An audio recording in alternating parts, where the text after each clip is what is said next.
علم میں پختہ ہیں وہ کہتے ہیں ہم اس پر ایمان لائے، سب ہمارے رب کی طرف سے ہے، اور نصیحت قبول نہیں کرتے مگر جو عقلوں والے ہیں۔ اب دیکھیے تو اللہ کی صفات اس کے حوالے سے جیسے صفت ید ہے اور قدرت بھی ثابت ہے، تو جو لفظ آیا اس کا ویسے ترجمہ کیا جائے، اس پر ایمان رکھا جائے اور کیفیت کو اللہ کے سپرد کر دیا جائے، مگر بجائے اس کے کہ وہ ایمان لائیں، اقرار کریں، الٹا انکار ہی کر دیتے ہیں۔ اب اس آیت سے ان کا غلط ہونا قطعی طور پر ثابت ہو جاتا ہے، کیونکہ اہل علم کا یہ شیوا نہیں ہے۔ وہ تو کہتے ہیں جو ذکر ہوا اس پر ایمان ہے اور کیفیت ہمارے رب کے سپرد ہے۔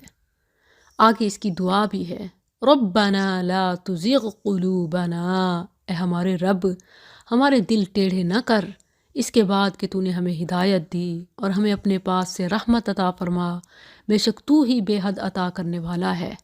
اے ہمارے رب بے شک تو سب لوگوں کو اس دن کے لیے جمع کرنے والا ہے جس میں کوئی شک نہیں، بے شک اللہ وعدے کی خلاف ورزی نہیں کرتا۔ اس حوالے سے نبی صلی اللہ علیہ وسلم کی سکھائی ہوئی بلکہ بچوں کو دی ہوئی دعائیں ہیں۔ بڑے تو یہ مانگتے ہیں، بچوں کے لیے بھی یہ دعا کریں، جیسے رسول اللہ صلی اللہ علیہ وسلم نے ابن عباس رضی اللہ عنہما کے لیے دعا فرمائی، اللہم فقہہ فی الدین وعلمہ التأویل، اے اللہ اسے دین میں سمجھ عطا فرما اور اسے تعویل کا علم عطا فرما۔ آج بھی دیکھیں کہ دین بیزاری اور الہادیت اس قدر ہے کہ بچے متشابہات کا شکار ہو گئے، تو ان کے لیے یوں دعا مانگیں، اللہم فقہہ فی الدین وعلمہ التأویل۔ اور یہ دو آیات بھی بہترین ہیں، ربنا لا تزغ قلوبنا اور ربنا انک جامع الناس۔ مزید ام سلمہ رضی اللہ عنہ کہتی ہیں کہ رسول اللہ صلی اللہ علیہ وسلم خود اپنے دل کے بارے میں یہ اکثر مانگا کرتے، یا مقلب القلوب ثبت قلبی علی دینک، اے دلوں کو پھیرنے والے میرے دل کو اپنے دین پر ثابت رکھ۔ ان الذین کفروا، بے شک جن لوگوں نے کفر کیا، ان کے مال اور ان کی اولاد انہیں اللہ کی پکڑ سے ہرگز کچھ کام نہ آئیں گے، اور وہی آگ کا ایندھن ہے۔ ان کا حال فرعون کی قوم اور ان لوگوں کے حال کی طرح ہے جو ان سے پہلے تھے۔ انہوں نے ہماری آیات کو جھٹلایا تو اللہ نے انہیں ان کے گناہوں کی وجہ سے پکڑ لیا، اور اللہ بہت سخت عذاب والا ہے۔ ان لوگوں سے کہہ دے جنہوں نے کفر کیا کہ تم جلد ہی مغلوب کیے جاؤ گے اور جہنم کی طرف اکٹھے کیے جاؤ گے، اور وہ برا ٹھکانہ ہے۔ یقیناً تمہارے لیے ان دو جماعتوں میں عظیم نشانی تھی جو ایک دوسرے کے مقابلے میں آئیں، ایک جماعت اللہ کے راستے میں لڑتی تھی اور دوسری کافر تھی۔ یہ ان کو آنکھوں سے دیکھتے ہوئے اپنے سے دگنا دیکھ رہے تھے، اور اللہ جسے چاہتا ہے اپنی مدد کے ساتھ قوت بخشتا ہے۔ بلا شبہ اس میں آنکھوں والوں کے لیے یقیناً بڑی عبرت ہے۔ کیسے عبرت ہے؟ کیونکہ یہ آیت معرکہ بدر سے پہلے نازل ہوئی، جس میں یہودی کافروں کے مغلوب اور جہنم واصل ہونے کی خبر ہے، جو بعد میں سچ ثابت ہوا۔ تو یہ رسول اللہ صلی اللہ علیہ وسلم کی رسالت، نبوت اور قرآن کی حقانیت کی دلیل ہے۔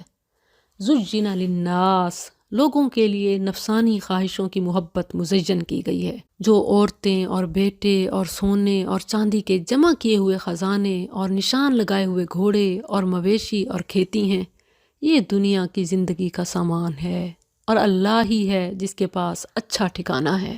قُلْ أَؤُنَبِّئُكُمْ، کہہ دے کیا میں تمہیں اس سے بہتر چیز بتاؤں؟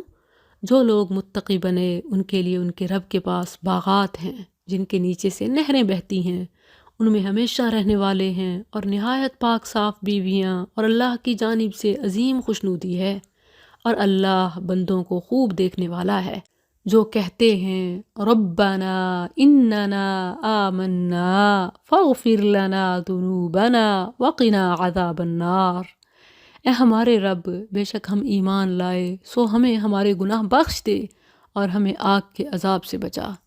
الصابرین، جو صبر کرنے والے اور سچ کہنے والے اور حکم ماننے والے اور خرچ کرنے والے اور رات کی آخری گھڑیوں میں بخشش مانگنے والے ہیں۔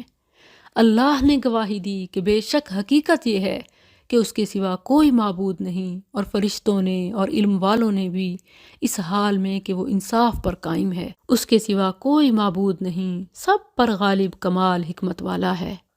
بے شک دین اللہ کے نزدیک اسلام ہی ہے، اور وہ لوگ جنہیں کتاب دی گئی انہوں نے اختلاف نہیں کیا مگر اس کے بعد کہ ان کے پاس علم آ چکا۔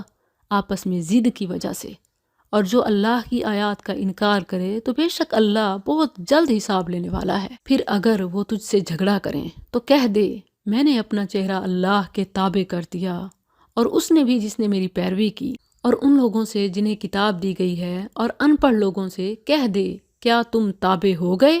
بس اگر وہ تابع ہو جائیں تو بے شک ہدایت پا گئے، اور اگر وہ منہ پھیر لیں تو تیرے ذمے صرف پہنچا دینا ہے، اور اللہ بندوں کو خوب دیکھنے والا ہے۔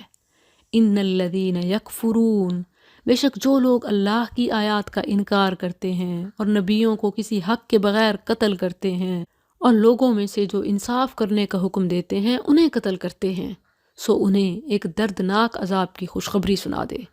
یہی وہ لوگ ہیں جن کے اعمال دنیا اور آخرت میں ضائع ہو گئے، اور ان کی مدد کرنے والے کوئی نہیں۔ کیا تو نے ان لوگوں کو نہیں دیکھا جنہیں کتاب میں سے ایک حصہ دیا گیا؟ انہیں اللہ کی کتاب کی طرف بلایا جاتا ہے تاکہ وہ ان کے درمیان فیصلہ کرے، پھر ان میں سے ایک گروہ منہ پھیر لیتا ہے اس حال میں کہ وہ منہ موڑنے والے ہوتے ہیں۔ یہ اس لیے کہ بے شک انہوں نے کہا ہمیں آگ ہرگز نہ چھوئے گی مگر چند گنے ہوئے دن، اور انہیں ان کے دین میں ان باتوں نے دھوکہ دیا جو وہ گھڑا کرتے تھے۔ پھر کیا حال ہوگا جب ہم انہیں اس دن کے لیے جمع کریں گے جس میں کوئی شک نہیں، اور ہر جان کو پورا دیا جائے گا جو اس نے کمایا، اور ان پر ظلم نہیں کیا جائے گا۔ کہہ دے اللہم مالک الملک، اے اللہ بادشاہی کے مالک، تو جسے چاہے بادشاہی دیتا ہے اور جس سے چاہے بادشاہی چھین لیتا ہے، اور جسے چاہے عزت دیتا ہے اور جسے چاہے ذلیل کر دیتا ہے۔ تیرے ہی ہاتھ میں ہر بھلائی ہے، بے شک تو ہر چیز پر پوری طرح قادر ہے۔ یہ دعا بھی ہے، مستقبل کی بشارت بھی ہے، عقیدے کی ترجمانی بھی ہے، خواہش کا اظہار بھی ہے۔ اسے بھی حفظ کر لینا چاہیے۔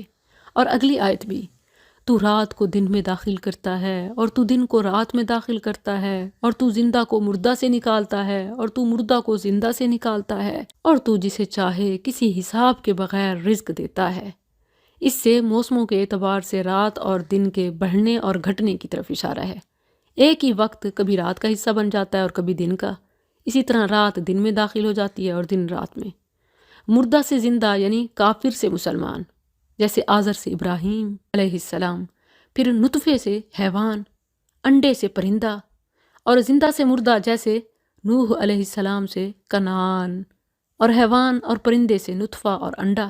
لا یتخذ المؤمنون، ایمان والے مومنوں کو چھوڑ کر کافروں کو دوست مت بنائیں، اور جو ایسا کرے گا وہ اللہ کی طرف سے کسی چیز میں نہیں مگر یہ کہ تم ان سے بچو، کسی طرح بچنا، اور اللہ تمہیں اپنے آپ سے ڈراتا ہے اور اللہ ہی کی طرف لوٹ کر جانا ہے۔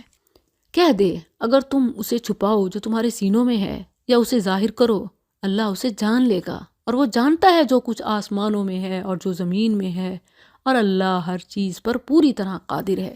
جس دن ہر شخص حاضر کیا ہوا پائے گا جو اس نے نیکی میں سے کیا اور وہ بھی جو اس نے برائی میں سے کیا، چاہے گا کاش اس کے درمیان اور اس کے درمیان یعنی گناہوں کے بہت دور کا فاصلہ ہوتا، اور اللہ تمہیں اپنے آپ سے ڈراتا ہے، یعنی یہ سب پہلے بتا دیا، اور اللہ بندوں سے بے حد نرمی کرنے والا ہے۔ یہ اس کی شفقت ہے کہ اس نے ہماری تعلیم کے لیے، تنبیہ کے لیے یہ سب کیا۔ کہہ دے اگر تم اللہ سے محبت کرتے ہو تو میری پیروی کرو۔ اللہ کی محبت اتباع رسول میں ہے۔ اللہ تم سے محبت کرے گا اور تمہیں تمہارے گناہ بخش دے گا، اور اللہ بے حد بخشنے والا نہایت مہربان ہے۔ کہہ دے اللہ اور رسول کا حکم مانو، پھر اگر وہ منہ پھیر لیں تو بے شک اللہ کافروں سے محبت نہیں رکھتا۔ بے شک اللہ نے آدم اور نوح کو اور ابراہیم کے گھرانے اور عمران کے گھرانے کو جہانوں پر چن لیا، ایسی نسل جس کا باز باز سے ہے، اور اللہ سب کچھ سننے والا، سب کچھ جاننے والا ہے۔ جب عمران کی بیوی نے کہا اے میرے رب، بے شک میں نے تیرے لیے اس کی نظر مانی ہے جو میرے پیٹ میں ہے کہ آزاد چھوڑا ہوا ہوگا، سو مجھ سے قبول فرما، بے شک تو ہی سب کچھ سننے والا، سب کچھ جاننے والا ہے۔ اس میں یہ سبق ہے کہ بچے کی پیدائش سے بھی پہلے نیکی کا عزم کر لینا چاہیے۔ اللہ کو یہ بات بہت پسند ہے۔ پھر جب اس نے اسے جنا تو کہا اے میرے رب، یہ تو میں نے لڑکی جنی ہے، اور اللہ زیادہ جاننے والا ہے جو اس نے جنا، اور لڑکا اس لڑکی جیسا نہیں۔ یعنی جو لڑکا عمران کی بیوی کے ذہن میں تھا اس لڑکی جیسا نہیں ہو سکتا جو انہیں عطا کی گئی، اس میں اس لڑکی کی فضیلت کی طرف اشارہ ہے۔ اور یہ بھی معلوم ہوتا ہے کہ صرف لڑکا ہونے کی بنا پر برتری نہیں بلکہ عمل کی بنا پر ہے، وگرنہ با عمل، با فضیلت، با کردار لڑکیاں لڑکوں سے بھی افضل ہو سکتی ہیں۔ جیسے فرمایا وَلَيْسَ الذَّكَرُ كَالْأُنثَىٰ وَإِنِّي سَمَّيْتُهَا مریم، اور بے شک میں نے اس کا نام مریم رکھا ہے۔ اس سے معلوم ہوتا ہے کہ پیدائش کے ساتھ ہی نام رکھا جا سکتا ہے، 7ویں دن کا انتظار ضروری نہیں ہے، بلکہ 7واں دن نام رکھنے کی آخری حد ہے۔ خود رسول اللہ صلی اللہ علیہ وسلم نے اپنے بیٹے ابراہیم کی پیدائش کی رات ہی اس کا نام ابراہیم رکھ دیا اور فرمایا میں نے اپنے باپ ابراہیم کے نام پر اس کا نام رکھا۔ وَإِنِّي أُعِيذُهَا بِكَ، اور بے شک میں اسے اور اس کی اولاد کو شیطان مردود سے تیری پناہ میں دیتی ہوں۔ بس اس کے رب نے اسے اچھی قبولیت کے ساتھ قبول کیا اور اچھی نشوونما کے ساتھ اس کی پرورش کی اور اس کا کفیل زکریا کو بنا دیا۔ جب کبھی زکریا اس کے پاس عبادت خانے میں داخل ہوتا اس کے پاس کوئی نہ کوئی کھانے کی چیز پاتا۔ کہا اے مریم یہ تیرے لیے کہاں سے آئے؟ اس نے کہا یہ اللہ کے پاس سے ہے، بے شک اللہ جسے چاہتا ہے کسی حساب کے بغیر رزق دیتا ہے۔ یہ رزق بطور کرامت مریم علیہ السلام کے پاس پہنچ رہا تھا، اور اس امت میں بھی جو حقیقی اولیاء شہداء ہیں ان کو یہ مقام مل سکتا ہے۔ جیسے بخاری میں ابو ہریرہ رضی اللہ عنہ سے خبیب رضی اللہ عنہ کی سولی کا واقعہ ہے۔ مکہ کے جس گھر میں انہیں قید رکھا گیا اس گھر والی بنت الحارث کا بیان ہے کہ اللہ کی قسم میں نے خبیب سے بہتر قیدی کبھی نہیں دیکھا۔ اللہ کی قسم میں نے ایک دن انہیں انگور کا گچھا کھاتے ہوئے دیکھا جو ان کے ہاتھ میں تھا، جبکہ وہ لوہے کی زنجیروں میں بندھے ہوئے تھے، حالانکہ مکہ میں کوئی پھل نہیں تھا۔ بنت الحارث کہتی تھیں کہ یقیناً وہ اللہ کی طرف سے رزق تھا جو اس نے خبیب کو دیا، مگر یاد رہے کہ کرامت ولی کے اختیار میں نہیں ہوتی کہ جو وہ چاہے کرے، ورنہ خبیب زنجیریں تڑوا کر آزاد ہو جاتے۔ حتیٰ کہ نبی بھی اپنی مرضی سے کوئی معجزہ نہیں دکھا سکتے۔ فرمایا وَمَا كَانَ لَنَا أَن نَأْتِيَكُمْ بِسُلْطَانٍ إِلَّا بِإِذْنِ اللَّهِ، ہمارے ہاں کرامات کے نام پر جو خرافات چھوڑی جاتی ہیں ان کا اس سے کوئی تعلق نہیں۔ وہیں زکریا نے اپنے رب سے دعا کی اے میرے رب مجھے اپنے پاس سے ایک پاکیزہ اولاد عطا فرما۔ نیک اولاد کے حصول کے لیے یہ قرآنی دعا ہے۔ فَنَادَتْهُ الْمَلَائِكَةُ، تو فرشتوں نے اسے آواز دی جب کہ وہ عبادت خانے میں کھڑا نماز پڑھ رہا تھا کہ بے شک اللہ تجھے یحییٰ کی بشارت دیتا ہے جو اللہ کے ایک کلمے عیسیٰ علیہ السلام کی تصدیق کرنے والا اور سردار اور اپنے آپ پر بہت ضبط رکھنے والا اور نیک لوگوں میں سے نبی ہوگا۔ کہا اے میرے رب میرے ہاں لڑکا کیسے ہوگا جبکہ مجھے تو بڑھاپا آ پہنچا اور میری بیوی بانجھ ہے؟ فرمایا اسی طرح اللہ کرتا ہے جو چاہتا ہے۔ کہا اے میرے رب میرے لیے کوئی نشانی بنا دے۔ فرمایا تیری نشانی یہ ہے کہ تو 3 دن لوگوں سے بات نہیں کرے گا مگر اشارے سے، اور اپنے رب کو بہت زیادہ یاد کر اور شام اور صبح تسبیح کر۔ اور جب فرشتوں نے کہا اے مریم بے شک اللہ نے تجھے چن لیا اور تجھے پاک کر دیا اور سب جہانوں کی عورتوں پر تجھے چن لیا ہے، اے مریم اپنے رب کی فرما بردار بن اور سجدہ کر اور رکوع کرنے والوں کے ساتھ رکوع کر۔ یہ غیب کی کچھ خبریں ہیں، ہم اسے تیری طرف وحی کرتے ہیں، اور تو اس وقت ان کے پاس نہ تھا جب وہ اپنے قلم پھینک رہے تھے کہ ان میں سے کون مریم کی کفالت کرے، اور نہ تو اس وقت ان کے پاس تھا جب وہ جھگڑ رہے تھے۔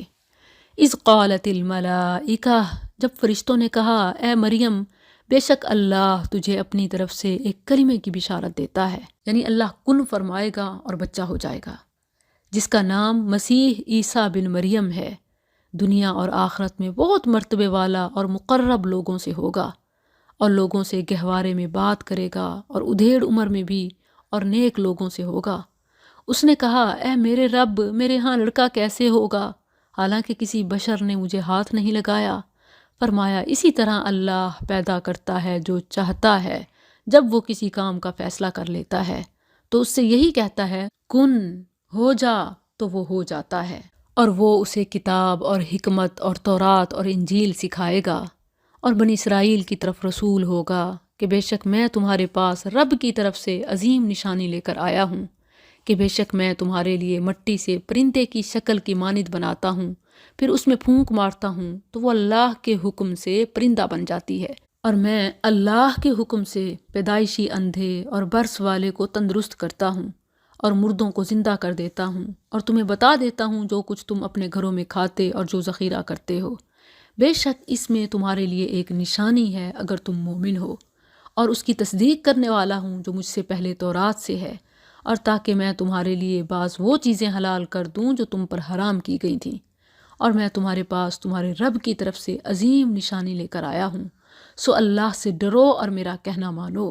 بے شک اللہ ہی میرا رب اور تمہارا رب ہے، بس اس کی عبادت کرو، یہ سیدھا راستہ ہے۔ پھر جب عیسیٰ نے ان سے کفر محسوس کیا تو اس نے کہا، کون ہے جو اللہ کی طرف میرے مددگار ہیں؟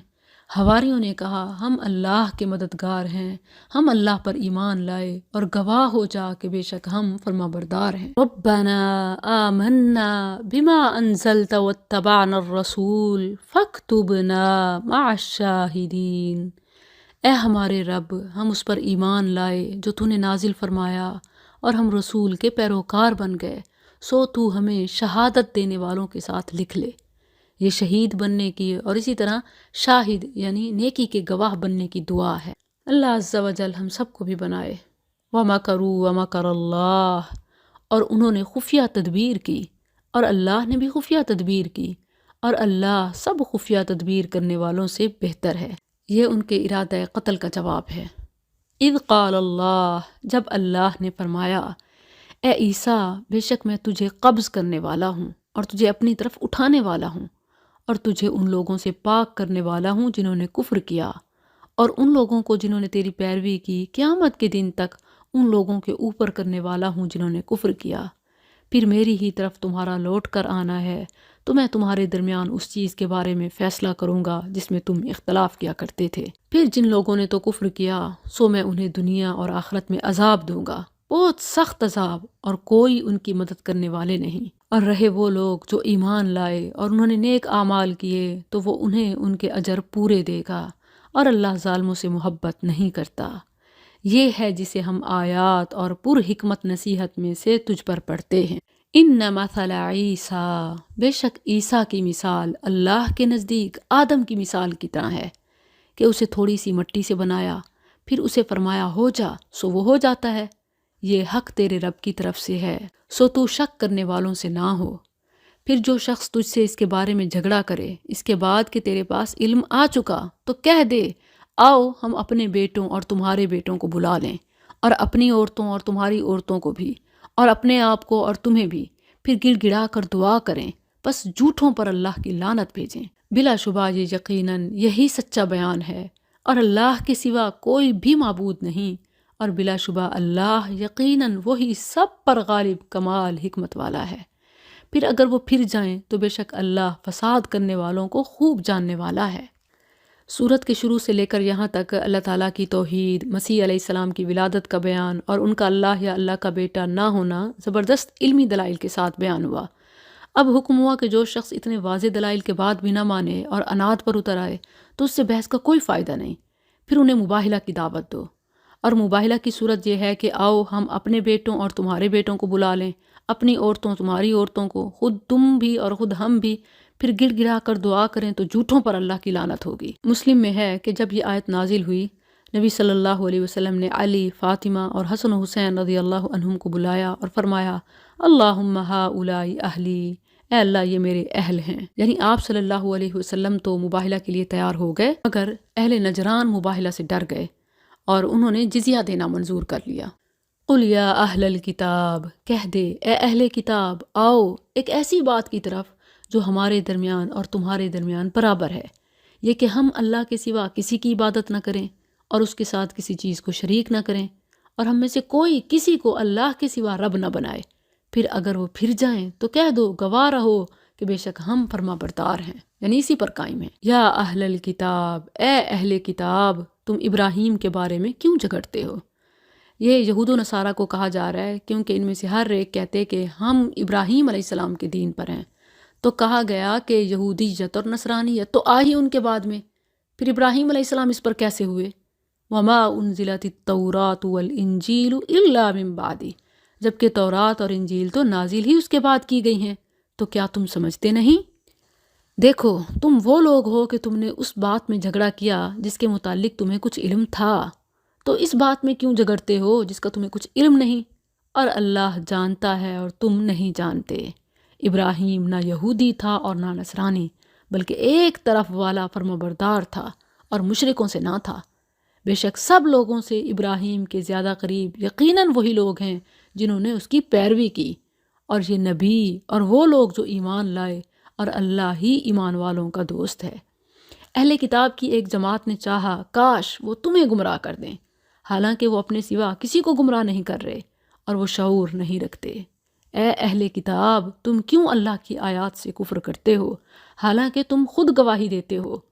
اے اہل کتاب، تم کیوں حق کو باطل سے خلط ملط کرتے ہو اور حق کو چھپاتے ہو حالانکہ تم جانتے ہو؟ اور اہل کتاب میں سے ایک گروہ نے کہا تم دن کے شروع میں اس چیز پر ایمان لاؤ جو ان لوگوں پر نازل کی گئی ہے جو ایمان لائے ہیں، اور اس کے آخر میں انکار کر دو۔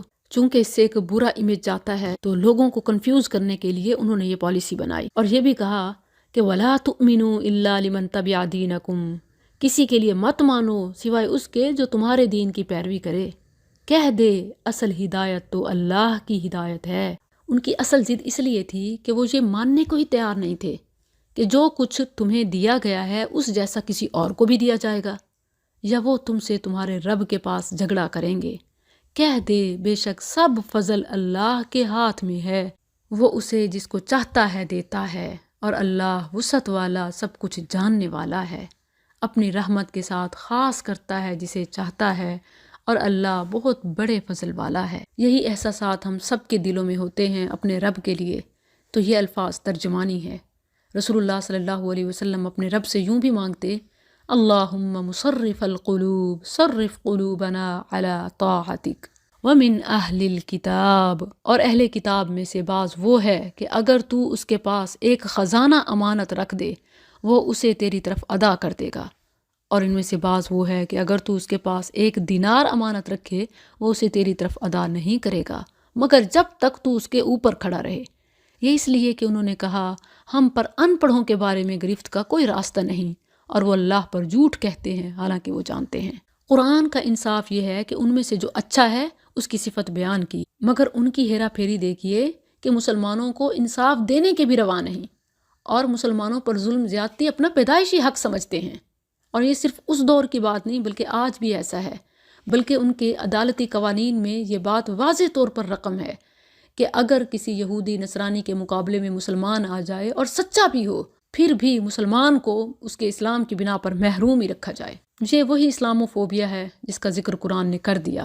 کیوں نہیں، جو شخص اپنا عہد پورا کرے اور ڈرے تو یقیناً اللہ ڈرنے والوں سے محبت کرتا ہے۔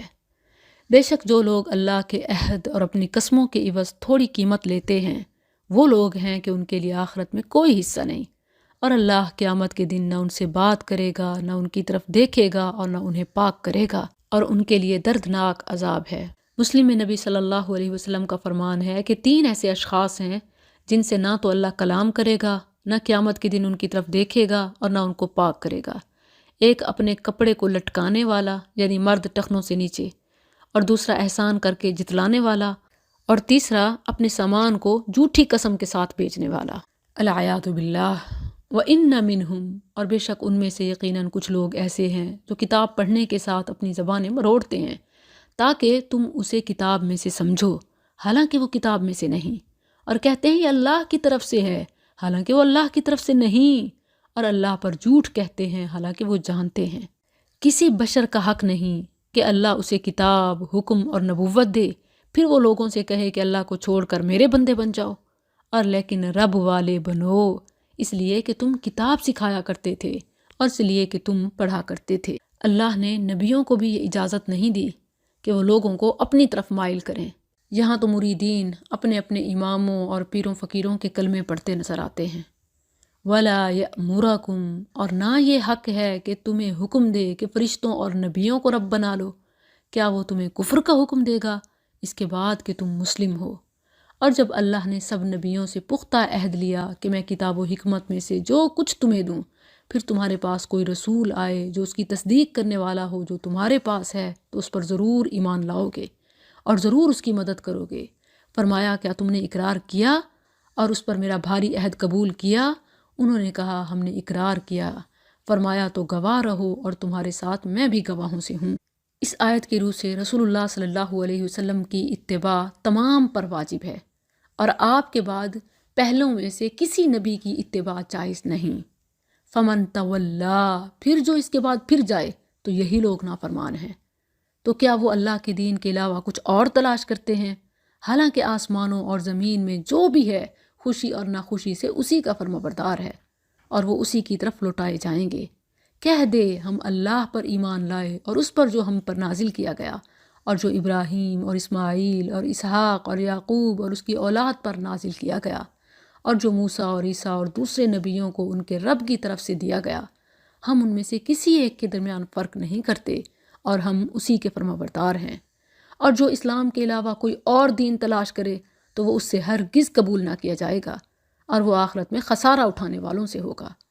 اللہ ان لوگوں کو کیسے ہدایت دے گا جنہوں نے اپنے ایمان کے بعد کفر کیا، اس کے بعد کہ انہوں نے شہادت دی کہ یقیناً یہ رسول سچا ہے، اور ان کے پاس واضح دلیلیں آ چکیں، اور اللہ ظالم لوگوں کو ہدایت نہیں دیتا۔ یہ لوگ، ان کی جزا یہ ہے کہ بے شک ان پر اللہ کی اور فرشتوں کی اور تمام لوگوں کی لعنت ہے، ہمیشہ اس میں رہنے والے ہیں، نہ ان سے عذاب ہلکا کیا جائے گا اور نہ وہ مہلت دیے جائیں گے۔ اس میں ان لوگوں کے لیے واضح پیغام ہے جو کرسچنز اور جوش وغیرہ کے لیے سافٹ کارنر رکھتے ہیں کہ وہ بھی تو اللہ کے نبیوں کو ماننے والے ہیں۔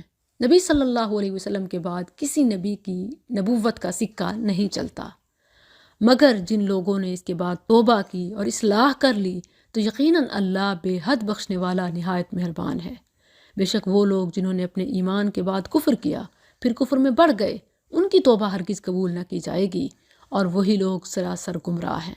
بے شک وہ لوگ جنہوں نے کفر کیا اور اس حال میں مر گئے کہ وہ کافر تھے، سو ان کے کسی ایک سے زمین بھرنے کے برابر سونا ہرگز قبول نہ کیا جائے گا، خواہ وہ اسے فدیے میں دے۔ پارے کا آغاز بھی اسی سے ہوا کہ اس دن سے پہلے جس دن ذرہ بھی قبول نہ کیا جائے گا اللہ کی راہ میں خرچ کر لو، اور اب اختتام بھی اسی بات پر ہوا کہ اگر پہاڑ بھر بھی اس دن دو، زمین بھر بھی سونا دو تو قبول ہرگز نہ کیا جائے گا۔